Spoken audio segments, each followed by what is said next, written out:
Alvin Kamara no doubt dominated in this one against the Raiders, but the defense applied pressure for all 4 quarters. Derek Carr had one of his worst passer ratings in his NFL career, taking 9 quarterback hits. Well, I think we saw just how positive it is when you can get Alvin Kamara in the passing game. We didn't really see that too much this year. Yeah, hey Whitney, we will preview the LSU-Tennessee game later on in sports, but over in Lot D outside of Charles Schwab Field, the LSU faithful are out in full force, bringing a taste of Louisiana to Omaha, Nebraska. And we caught up with one LSU group that's been coming out to the College World Series since the Skip Bertman era. We up here for one reason and one reason only, to win this. Go Tigers! Welcome back to our Eye on the Black and Gold pregame special. With Andy Dalton starting at quarterback for the Saints, what does that mean for the organization moving forward? As of right now, this is still Jameis Winston's team, but former Saints quarterback Bobby Hebert explains how that could change. Saints OTAs will wrap up this Thursday, but during the final OTA practice that media can view, Michael Thomas stole the show when he took the field. Thomas was first greeted by a smiling head coach Dennis Allen. What was it like waking up this morning knowing LSU is national champions? Or not sleep. I didn't get any rest. Your name finally gets called. Yeah. What's the feeling like now that you're going to go fulfill your dream and play in the NFL?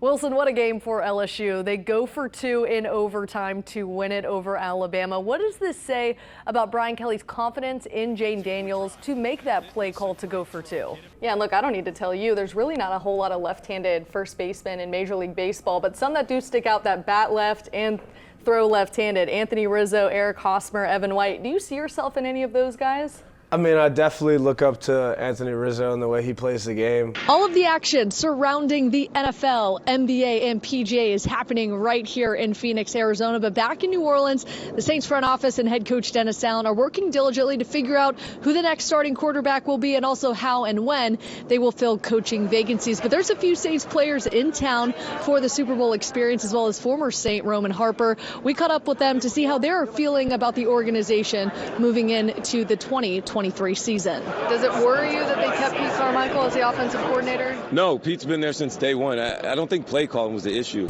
Not only did LSU win their first national championship in program history, but they did so in dominating fashion, scoring the most points in the women's basketball national championship. 102 points over 2-seeded Iowa. It was back and forth in the first quarter, and then LSU begins to pull away. LSU up by 1. Alexis Morris drives and pulls up for the jump shot. LSU up 18-15 in the first quarter. Second quarter now. Jasmine Carson off the bench, and the three-point shooting gets going for the Tigers. Carson, catch, shoot, and sinks the triple here. LSU leads it 27-22.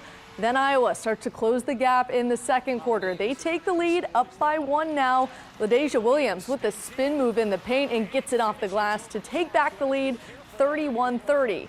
End of the first half, LSU up 56-42, and it's Carson with the three-point dagger at the buzzer to give LSU a 17-point lead at halftime. LSU and Iowa kept their foot on the gas in the second half. Third quarter, Alexis Morris's shot does not fall, but Angel Reese is there to clean it up. Reese recorded her 34th double-double of the season. That is an NCAA record. She is the MVP of the tournament, and with a minute to go, LSU en route to win it, and we see an emotional Kim Mulkey. Year 2 for the Tangy native at LSU, and LSU wins it 102-85.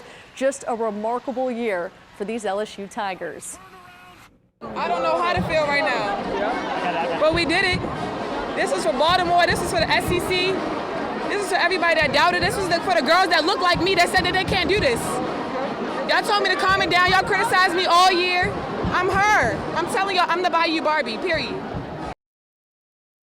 Over to the Diamond, Tulane hosting Memphis in Game 3. This one goes to extras. In the bottom of the 11th, Tio Banks up to bat, 2 outs. Green Wave down by 1, and he delivers the 2-run homer, walking it off to win Game 3 and to take the series. Tulane opens conference play with a series win over Memphis. Huge boost for a team who has struggled to start the season. They are now 8-20. That's it for sports. Stay with us. We'll be right back.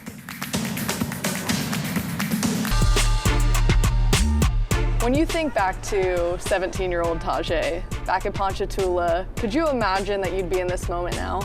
No, I didn't even really have the dream of playing college football. My high school coach, he sparked something in me and helped me understand I can play, but I didn't think it was gonna be this big. What was that conversation like with him? I was a hard head in school, so he's like, you got to get your act together, and you got a chance of playing college ball. From that day on, I, made sure my grades was right, and also made sure I worked hard on the field to give myself the best opportunity I can have. It's been a rough road for you. Let's go back to 2020 when you tore your ACL. What's been the timeline of your injury since then? So it took all of 2020, of course, and it took half of the season of 2021. I came back and, it was kind of rough coming back, but I'm back now, so yeah, it was real rough. Every single time he has the ball. Well, you had come back from the ACL injury, and I believe you said too that there was a hamstring injury after that. Mm-hmm. Did it feel like it was just one thing after the other? Yeah, it's like, that's how life is sometimes. Once you get over one thing, you got another problem that occurs, and you take it how it is. You take it one day at a time. Bowl game's coming up. You healthy enough to play? Oh my God, very excited for it. Another opportunity to go 1-0. So it's safe to say I don't have to ask you if you're sitting out. This is something you've been looking forward to, huh? Yeah, it's gonna be an exciting day, January 2nd. Yeah.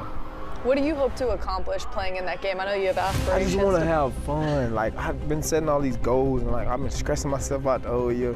And we won the conference championship, the biggest goal of all this. Now we got another goal. I just want to go in this game and have fun, just play free, just stress free.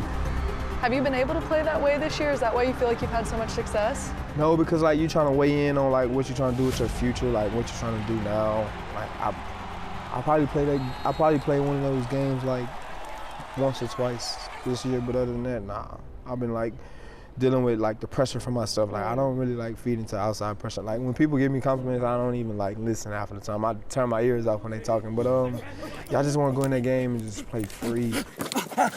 You mentioned depression. How have you fought your way out of that, or are you still maybe dealing with those things? I ain't dealing with it no more. I'm this is the best I've been in a long, long time.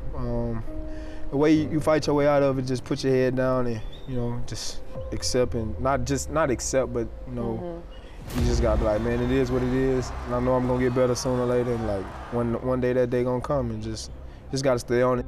All right, so somebody who didn't think they were gonna be a Division I athlete, you accomplished that. Conference champion, records, about to be in a bowl game. What do you want to accomplish next? Ooh.